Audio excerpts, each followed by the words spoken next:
연합석회 오신 여러분들을 환영하고 축복합니다. 다 함께 사도신경으로 우리의 신앙을 고백하겠습니다.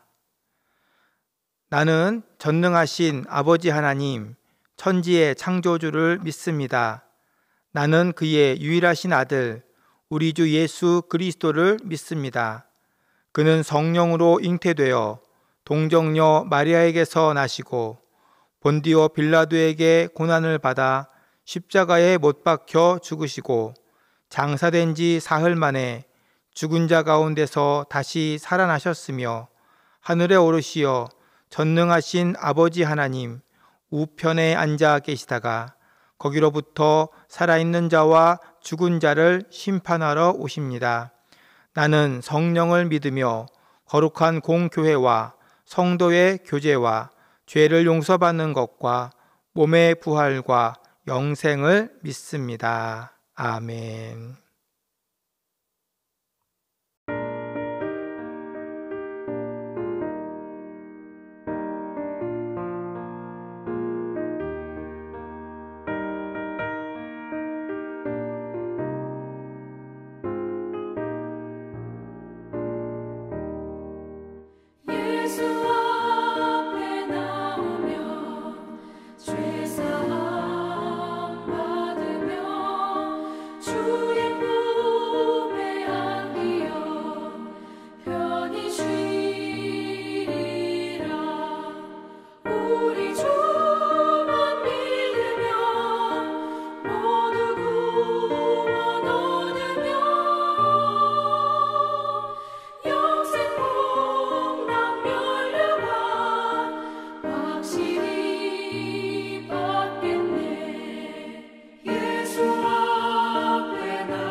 기도하겠습니다. 하나님 아버지 감사합니다. 무더운 여름을 하나님의 은혜 가운데 잘 지나게 하시고 우리에게 하나님의 사랑을 느낄 수 있는 가을을 주시니 감사합니다. 하나님, 우리가 어떠한 상황이든지 주님께 시선을 두고 주님을 바라보며 나아갈 수 있도록, 주님께 뿌리를 내리며 나아갈 수 있도록 우리를 인도하여 주시옵소서. 하나님, 속회와 속원들을 위해서 날마다 눈물로 기도하시는 속장님들이 있습니다. 우리 속장님들 가운데 하나님께서 힘을 더하여 주시고 속원들을 돌볼 때 지치지 아니하도록 붙들어 주시옵소서. 속원들의 사업장과 일터를 붙들어 주셔서 이 어려운 시기를 잘 지나게 하시고, 하나님, 속원들의 자녀들이 하나님께서 예비하신 그 길로 잘 걸어갈 수 있도록 하나님께서 인도하여 주시고 복을 더하여 주시옵소서. 건강과 지혜도 더하여 주시옵소서. 하나님, 교회를 섬기시는 우리 담임 목사님과 또 여러 사역자들이 있습니다. 맡겨진 영혼들을 잘 돌볼 수 있도록 인도하여 주시옵소서. 예수님의 이름으로 기도합니다. 아멘. 오늘 우리에게 해주시는 하나님의 말씀은 신약성경 사도행전 3장 1절에서 10절 말씀입니다. 제9시 기도 시간에 베드로와 요한이 성전에 올라갈새 나면서 못 걷게 된 이를 사람들이 메고 오니 이는 성전에 들어가는 사람들에게 구걸하기 위하여 날마다 미문이라는 성전문에 두는 자라. 그가 베드로와 요한이 성전에 들어가려 함을 보고 구걸하거늘 베드로가 요한과 더불어 주목하여 이르되 우리를 보라 하니 그가 그들에게서 무엇을 얻을까 하여 바라보거늘 베드로가 이르되 은과 금은 내게 없거니와 내게 있는 이것을 내게 주노니 나사렛 예수 그리스도의 이름으로 일어나 걸으라 하고 오른손을 잡아 일으키니 발과 발목이 곧 힘을 얻고 뛰어 서서 걸으며 그들과 함께 성전으로 들어가면서 걷기도 하고 뛰기도 하며 하나님을 찬송하니 모든 백성이 그 걷는 것과 하나님을 찬송함을 보고 그가 본래 성전 미문에 앉아 구걸하던 사람인 줄 알고 그에게 일어난 일로 인하여 심히 놀랍게 여기며 놀라니라. 아멘. 할렐루야. 오늘도 속회 예배에 함께하는 여러분들을 환영하고 축복합니다. 오늘 본문은 매일 기도를 위해 성전에 오르던 베드로와 요한이 미문이라는 곳에 매일 나와 구걸로 생계를 이어가던 나면서부터 걷지 못했던 이를 치유해준 이야기를 소개하고 있습니다. 예수님 당시에 성전은 헤롯이 지은 세 번째 성전이었습니다. 이 성전은 역대 성전 중 가장 화려했는데 유대인들뿐만 아니라 모든 사람들이 들어갈 수 있었습니다. 그림에서 보다시피 헤롯 성전은 내부에 설치된 담장, 이 소래기라고 하는데 담장을 경계로 제단과 성소가 있는 안뜰과 바깥뜰로 구분되어 있었습니다. 안뜰에는 제사장과 신체적으로 온전한 유대인 남성들만이 들어갈 수 있었고 바깥뜰에는 이방인들이나 여인들도 출입할 수 있었습니다. 오늘 본문에 나오는 미문은 황금문이라고 하는 별칭이 있는데요.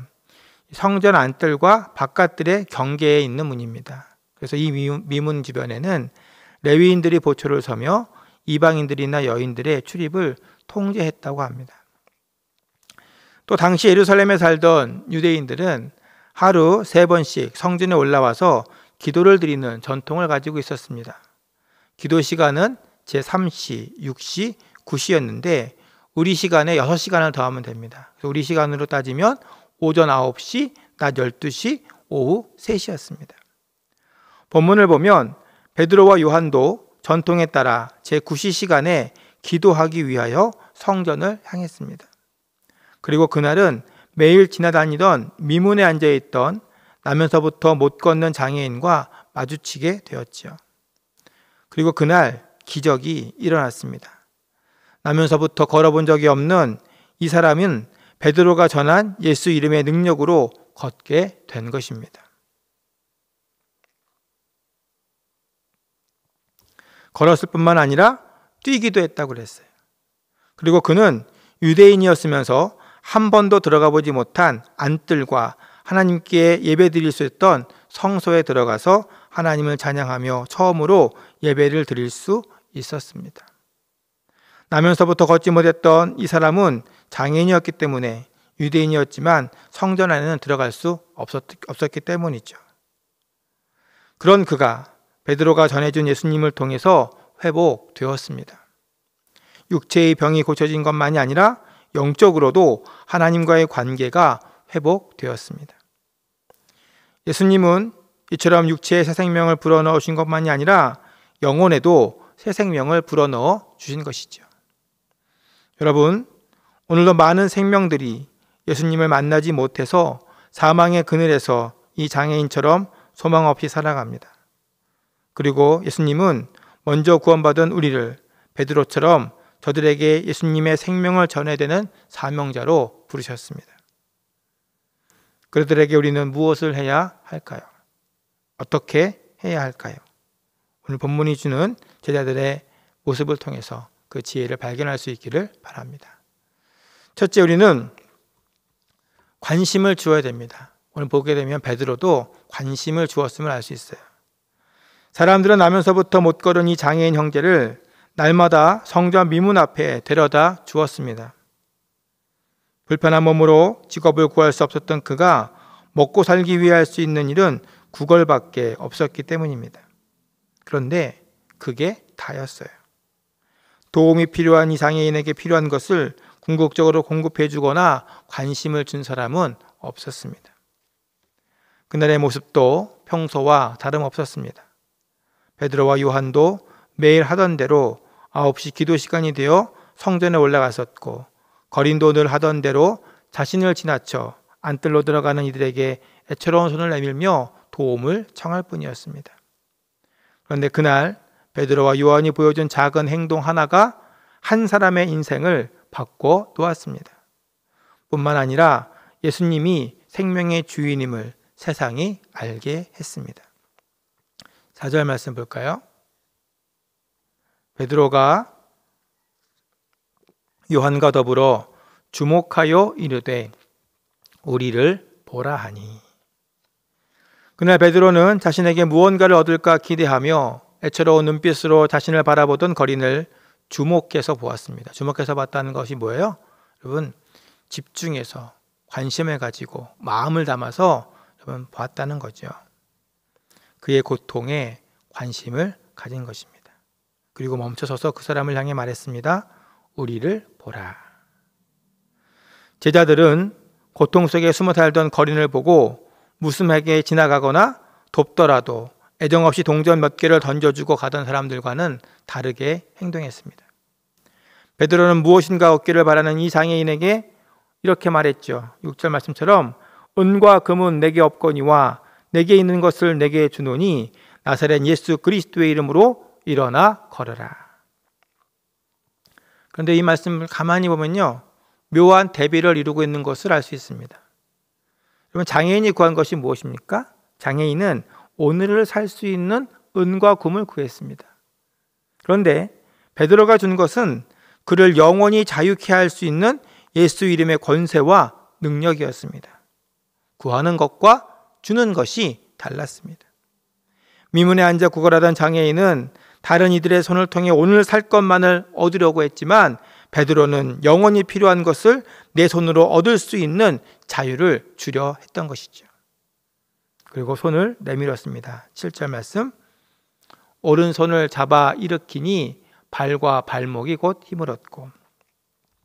여기서 흥미로운 점이 있습니다. 만약 베드로가 예수 이름으로 이 사람의 질병이 치유되기를 선포만 했다면 어떤 일이 일어났을까요? 아마도 장애인은 베드로를 향해서 뭐 이런 사람이 다 있나 하고 생각했을 것입니다. 여러분, 생각해 보세요. 내가 구하는 것은 하나도 주지 않으면서 입으로만 더 큰 것을 주겠다고 하는 사람을 만났을 때 이 절박한 나에게 그는 어떤 눈으로 비춰지겠습니까? 나면서부터 걸어본 적 없는 이 사람은 지금껏 난 안 되라고 아무것도 안 하지는 않았을 것입니다. 우리도 그렇지 않습니까? 내게 큰 장애나 문제가 있는 것을 이미 알아도 혹시 하는 마음에 기회가 있다면 방법을 찾아봅니다. 또 용하다는 의사가 있다면 단 0.1%의 가능성만 가지고도 두들겨 봅니다. 사실 오늘 본문이 보여주는 기적은 성경에서도 베드로가 믿음으로 보여준 첫 번째 이적이었습니다. 말한 사람에게도 듣는 사람에게도 기적이 일어났다고 하는 것입니다. 그리고 그것을 가능케 한 것은 관심의 말을 넘어서 손을 내민 행동으로부터 시작되었음을 이야기하죠. 믿음으로 내민 손을 믿음으로 잡았을 때 베드로에게도 이 장애인에게도 그리고 그것을 바라보던 수많은 사람들에게도 예수 이름의 권세와 기적이 현실이 되었고 바라던 것들이 실상이 되었습니다. 다시 한번 7절 볼까요? 오른손을 잡아 일으켰더니 어떻게 됐어요? 발과 발목이 곧 힘을 얻고 일어서게 되었다 얘기합니다. 사랑하는 여러분, 우리 주변에도 본문의 장애인과 같이 주님의 손길이 필요한 이들이 많이 있습니다. 육체의 문제와 영적인 문제로 고통받으며 구원의 손길을 원하는 이들이 있습니다. 그들 중에는 관심을 받고 구원의 메시지를 들어본 사람도 있을 것입니다. 여러분, 사실 말만 믿고 내 힘으로 할 수 있다면 세상 사람 중에 문제 해결하지 못할 사람이 어디 있겠어요. 하지만 그들의 삶이 변화되지 못하는 것은 어쩌면 정작 내 손을 잡아 일으켜줄 사람을 만나지 못했기 때문인지도 모릅니다. 예수 그리스도의 이름의 권능은 언제라도 누구라도 치유하고 자유롭게 할 수 있습니다. 그러나 그것이 예수님을 영접하는 모든 이들이 누릴 복이라고 성경은 말씀합니다. 그러나 기적은 우리가 손을 내미는 과정이 없이는 일어나지 않습니다. 좋은 말을 전해주는 것 중요하죠. 그러나 더 중요한 것은 손을 내밀어서 그들의 삶 속으로 들어가는 것입니다. 그것이 진정한 관심입니다. 혹시 마음으로 믿고 입술로도 고백하지만 하나님이 우리를 통해 실제로 선한 일을 하실까 의심하면서 손을 내밀고 있지 못하지 않습니까? 여러분, 기억하십시오. 하나님의 일은 내가 하는 것이 아니라 하나님이 하십니다. 우리가 할 일은 예수님께 내 삶을 맡기고 그분의 도구가 되어 손을 내미는 것입니다. 우리가 믿음으로 손을 내밀면 일은 하나님이 하십니다. 누가복음 10장에서 예수님은 이렇게 말씀하셨습니다. 그 후에 주께서 따로 70인을 세우사 친히 가시려는 각 동네와 각 지역으로 둘씩 앞서 보내시며 이르시되 추수할 것은 많되 일꾼이 적으니 그러므로 추수하는 주인에게 청하여 추수할 일꾼들을 보내주어서 하라. 자, 보세요. 70인을 세우셔서 보내셨어요. 각 동네와 각 지역으로. 그러면서 추수할 것이 많으니 일꾼을 보내달라고 구하라고 했습니다. 여러분, 오늘도 하나님은 복음의 메시지를 세상에 전할 동역자들을 찾고 계십니다. 그리고 그 일을 위해서 우리를 먼저 부르시고 우리에게 구원의 은혜를 베풀어 주셨습니다. 성도의 사명은 또 다른 성도를 세우는 것입니다. 내 힘과 능력이 아니라 예수 그리스도의 이름의 권세를 가지고 믿음으로 손 내밀어서 그 일을 해나가는 것입니다. 그러면 주님이 나와 그의 삶 가운데 일하셔서 기적을 일으키실 것입니다. 여러분, 기적은 구하는 자에게만 일어나지 않았음을 기억하십시오. 관심을 갖고 찾아가서 손을 내민 베드로에게도 일어났습니다. 그것이 하나님이 일하시는 방법이고 내게 복 주시는 방법입니다. 이 은혜가 저와 여러분의 삶에 가득하시기를 주님의 이름으로 축원합니다. 두 번째, 베드로는 이 장애인에게 예수 그리스도의 이름을 전했습니다. 은금을 구걸하던 장애인에게 베드로가 준 것은 오늘을 살 양식이 아니라 영원히 배부를 양식 곧 예수 그리스도였습니다. 6절 말씀 볼까요? 베드로가 이르되 은과 금은 내게 없거니와 내게 있는 이것을 내게 주노니 나사렛 예수 그리스도의 이름으로 일어나 걸으라 하고. 베드로는 왜 주머니 속에 동전이 아니라 예수 그리스도의 이름을 전해주려 했을까요? 세상의 값비싼 보화보다 더 귀하고 힘 있는 것이 예수님임을 굳게 믿었기 때문입니다. 사실 우리는 베드로도 예수님과 함께 있을 때에는 예수님만으로 충분하다는 것을 온전히 믿지 못하고 살았음을 성경에서 발견합니다. 성경에 보면 베드로에게는 충직한 면이 있지만 예수님을 따른 이유 가운데에는 예수님의 능력을 이용해서 출세하고 싶었던 마음이 컸음도 보게 되죠. 그랬던 베드로가 부활하신 예수님을 만나고 성령의 능력을 체험한 후에 변화되었습니다. 삶은 예수님 한 분만으로 충분하다는 것을 믿게 되었습니다. 가난한 자에게도 병든 자에게도 세상에서 존귀한 사람과 부자들에게도 예수님이 함께해야 진정한 자유와 안식을 누릴 수 있음을 알았기 때문에 베드로는 이 장애인에게 예수님의 이름을, 예수님의 권능을 전해주려 했던 것이지요. 사랑하는 여러분, 우리는 이처럼 모든 일에 내가 많은 예수님을 전해야 합니다. 그러나 먼저 내가 예수님의 능력을 경험하고 예수님만으로 충분한 믿음의 삶을 살아야 됩니다. 베드로가 예수 이름의 권세를 선포하고 전할 수 있었던 것은 그의 삶이 변화되었기 때문입니다. 베드로가 먼저 누리고 있었기 때문입니다. 내가 가지고 있지 않은 것을 줄 수는 없습니다. 또한 우리는 주는 자가 되어야 됩니다. 베드로가 품고 살던 예수님이 구걸하던 장애인의 삶에도 생명이 될 수 있었던 이유는 전하는 자가 있었기 때문입니다. 손 내밀어 나눠주는 자가 있었기 때문입니다. 그런 점에서 볼 때 진정한 신앙은 실천하는 신앙인 것이죠. 베드로는 하나님께로부터 받은 것을 세상에 나눠주는 진정한 일꾼이었습니다. 주님을 위해 주님의 것을 나눠주는 삶을 살았을 때 먼저 복을 받은 자는 구걸하던 장애인이 아니라 베드로였던 것입니다.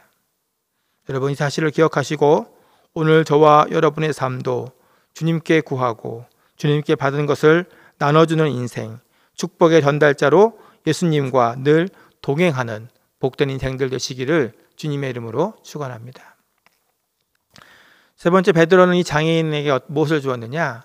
함께 해주었습니다. 미문 앞에 나와 구걸하던 장애인은 매일 수많은 사람들이 미문을 통해 드나드는 것을 보았습니다.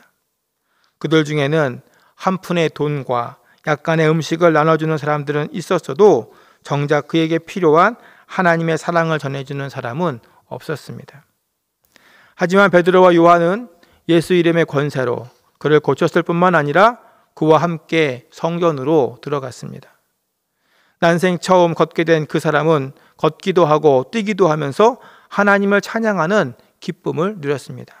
8절 말씀입니다. 뛰어서서 걸으며 그들과 함께 성전으로 들어가면서 걷기도 하고 뛰기도 하며 하나님을 찬송하니. 이날 이 사람이 받은 한 일 중에 가장 귀한 것은 하나님 앞에 나가 예배를 하게 된 일입니다. 질병의 치유도 물론 이전의 삶과 이후의 삶에 큰 변화를 가져오는 복된 일이었습니다. 그러나 베드로와 요한은 치유한 그를 돌려보내는 것으로 끝내지 않았습니다. 하나님이 임재하시는 성전으로 데리고 들어가서 하나님께 예배하게 하고 찬송하게 했습니다. 예수님을 전하기만 한 것이 아니라 그 혜택을 경험케 한 것만이 아니라 모든 복의 근원이신 하나님을 만나게 했습니다. 그때까지 함께 했습니다. 우리는 종종 전도가 듣던 말던 예수님은 사랑입니다, 예수님은 능력입니다, 예수님은 구원자이십니다라는 메시지만 전하면 된다고 생각합니다. 나머지는 하나님이 하실 거라고 생각해요. 물론 하나님이 하시죠. 그러나 한 영혼을 구원한다고 하는 것은 그가 인격적으로 하나님을 만나서 바로 설 때까지 함께 하는 것입니다. 나는 전도했으니 정책과 교육은 목사님이 시키세요 하고 교회 문 앞까지만 데리고 오는 것으로 자신의 책임을 다하는 것이 아니라는 것이죠. 그래서 어느 목사님께서는 전도한 사람을 집사로 세울 때까지 함께하는 것이 진정한 전도라고 말씀하셨습니다. 여러분이 복음을 전한 사람들이 진정으로 하나님께 찬양하며 예배할 수 있을 때까지, 그에게 자신의 삶을 다시 드릴 수 있을 때까지, 주님을 위해 자신의 것을 나누어 줄 수 있을 때까지 함께하는 것, 여러분 신앙의 여정을 함께하는 그것이 진정한 사랑입니다. 많은 수고와 희생이 있겠지요. 그러나 하나님이 원하시는 제자의 삶은 예수님께서 몸소 보여주셨듯이 이웃을 위한 신앙적 희생을 각오하고 함께하는 삶입니다. 그리고 하나님은 이러한 우리의 헌신을 더 큰 축복의 마중물로 우리 자손들이 누리게 될 큰 영광이 되게 하십니다. 오늘 내가 이웃을 위해 나눠준 시간만큼 우리가 누리게 될 축복의 크기가 달라질 것입니다.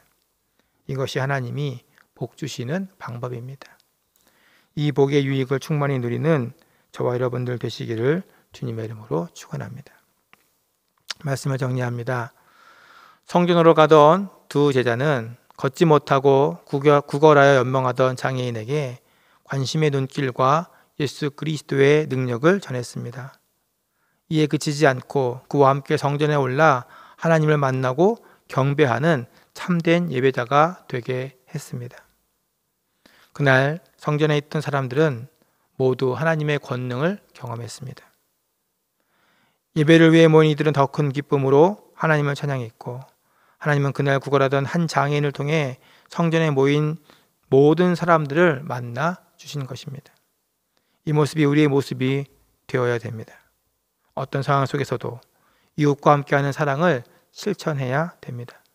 이것이 주님이 원하시는 제자의 삶입니다. 그리고 이 모든 일은 사랑과 믿음으로 손을 내민 베드로의 행위에서 시작되었습니다. 오늘 여러분이 사랑하는 이들에게 믿음의 손을 내미십시오. 그 손을 주님께서 복되게 하실 것입니다. 기도하겠습니다. 오늘도 말씀을 듣게 하시는 하나님 감사합니다. 예수님께서 그리하셨고 우리 믿음의 선배들이 따라했던 것처럼 우리도 예수 그리스도를 전하고 죽어간 영혼들을 살려서 그를 세우는 때까지 함께하는 참 제자의 삶을 살게 하여 주옵소서. 하나님이 주신 것을 움켜만 쥐고 있는 인생이 아니라 그것이 꼭 필요한 이들에게 찾아가서 전하는 주님의 일꾼 되게 하여 주옵소서. 우리가 주께 받은 것을 주님을 위해 다시 심을 때 비로소 30배, 60배, 100배의 진정한 열매가 될 줄로 믿습니다. 하나님 그 복을 누리는 우리 모두가 되게 하여 주옵소서. 예수님의 이름으로 기도합니다. 아멘. 묵상 질문을 드리겠습니다. 여러분의 삶에 적용해 보시고 속회원들과도 나눠보시기 바랍니다. 첫 번째, 나는 이웃에게 얼마나 관심을 주고 있습니까? 두 번째, 나는 주변에 예수님을 전하고 있습니까? 세 번째, 어려운 이웃과 어떻게 함께하고 있습니까?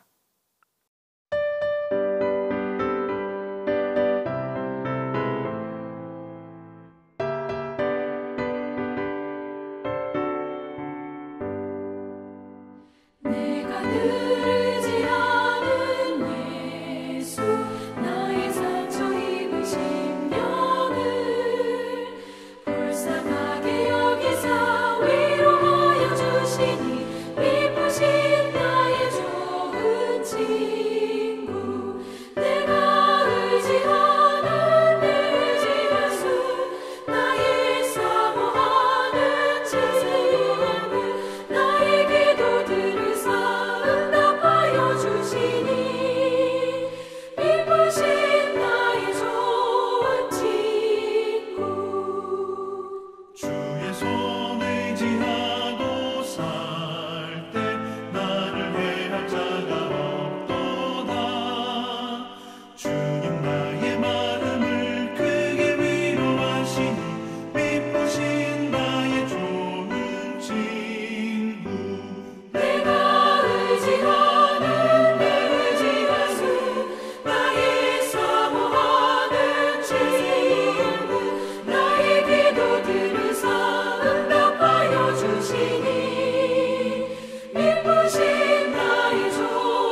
한 주간도 주님과 함께 동행하며 평강을 누리시기를 축복합니다.